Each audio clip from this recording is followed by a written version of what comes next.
បាទសួស្តីពុកម៉ែបងប្អូនទាំងអស់គ្នាថ្ងៃនេះខ្ញុំមានផ្ទះអាជីវកម្មលក់ឡៃឡុំមួយកន្លែងមានទីតាំងស្ថិតនៅក្នុងទីក្រុងបាងកកនៅក្នុងគម្រោង One Park បាទនេះគឺជាទិដ្ឋភាពខាងក្រៅនៃគម្រោង One Park បាទ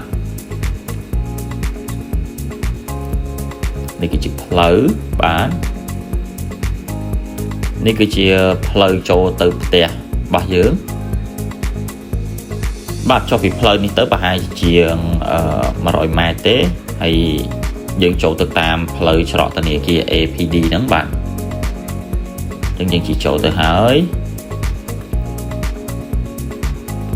យើងឆ្លងបារះមួយមកខាងឆ្វេងនេះក្រុមហ៊ុនគេទេបាទឥឡូវនេះយើងបានមកដល់ទីតាំងផ្ទះអាជីវកម្មរបស់យើងហើយបាទគឺផ្ទះដែលមានទ្វាររូតពណ៌ទឹកដោះគោនេះបាទផ្ទះនេះមានកម្ពស់3ជាន់មាន4បន្ទប់គេង6បន្ទប់ទឹកបាទមានផ្លូវមុខក្រោយហើយមានប្លង់រឹងស្រាប់បាទហើយចំពោះតម្លៃពិសេសមែនតើបងប្អូនត្រឹមតែ 390000 ចរចាតែប៉ុណ្ណោះគឺទាបជាងទីផ្សារខ្លាំងមែនតើទាបខ្លាំងមែនតើដោយសារតែម្ចាស់គាត់ត្រូវការលុយបន្ទាន់ណាបងប្អូនណាអញ្ចឹងបើសិនជាបងប្អូនណាអញ្ជើញមកមុនបានមុនអញ្ជើញមកក្រោយប្រហែលជាអត់បានទេមើលទៅអញ្ចឹងនេះគឺជាទិដ្ឋភាពផ្លូវបាទទិដ្ឋភាពផ្លូវខាងមុខផ្ទះបាទបងប្អូនអាចយកមកប្រកបអាជីវកម្មផ្សេងៗបានដូចជាបើកជាក្រុមហ៊ុនបើកហាងទំនិញហាងអាហារផ្សេងៗបាទឥឡូវនេះពួកយើងជិះទៅមើលខាងផ្លូវខាងក្រោយផ្ទះម្ដងបាទដល់យើងជិះត្រឡប់ក្រោយទៅបាទយើងទៅដល់បារះយើងបត់ឆ្វេងហ្នឹងហើយបាទយើងបត់ឆ្វេងទៅបាទផ្លូវធំទូលាយមែនតើបាទសំបីតែផ្លូវខាងក្រោយបាទក៏អាចចតបានដែរបាទ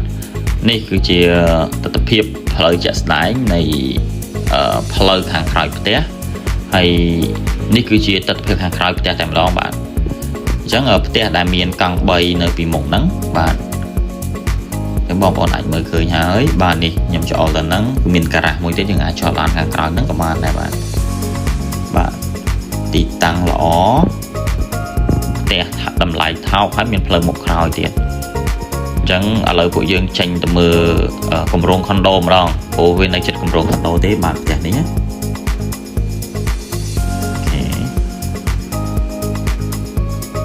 នេះទីតាំងខុនដូឆ្វេងដៃនេះគឺជាទីតាំងផ្ទះយើងមិញហ្នឹងអញ្ចឹងយើងបត់ស្ដាំមកបាទនេះគឺជាទីតាំងគម្រោងខុនដូមីនីម One Park បាទអញ្ចឹងបងប្អូនអាចមើលទៅជួយមើលទៅពិតជាស្រស់ស្អាតមែនតើបាទ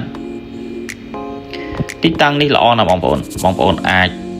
ទិញទុកចំណេញក៏បានទិញយកមកដាក់ជួលបន្តក៏បានឬក៏បើកអាជីវកម្មខ្លួនឯងក៏បានដែរបាទអញ្ចឹងនេះផ្លូវចេញទៅបាងកកវិញឥឡូវនេះយើងចេញទៅផ្លូវបាងកកវិញនេះគឺជាផ្សារទំនើបលាគីបាទនេះគឺជាហាងទំនិញផ្សេងបាទនៅតាមផ្លូវបាងកកហ្នឹងបាទអញ្ចឹងវានៅជិតជាមួយនឹងផ្ទះយើងតែម្ដងបាទអញ្ចឹងងាយស្រួលក្នុងការមកទិញទំនិញអីផ្សេងហើយកាច់ជ្រុំនេះគឺជាធនាគារ APD បាទហើយនេះផ្លូវចូលទៅផ្ទះយើងមិញហ្នឹងបាទអញ្ចឹងទីតាំងផ្ទះនេះតម្លៃពិសេសខ្លាំងមែនតើដូច្នេះបងប្អូនរស់ឡើងបាទអាចតំណែងមកលេខទូរស័ព្ទខ្ញុំផ្ទាល់បានដើម្បីធ្វើការជួយមកមួយទីតាំងផ្ទះផ្ទាល់បាទអរគុណជម្រាបលាបាទ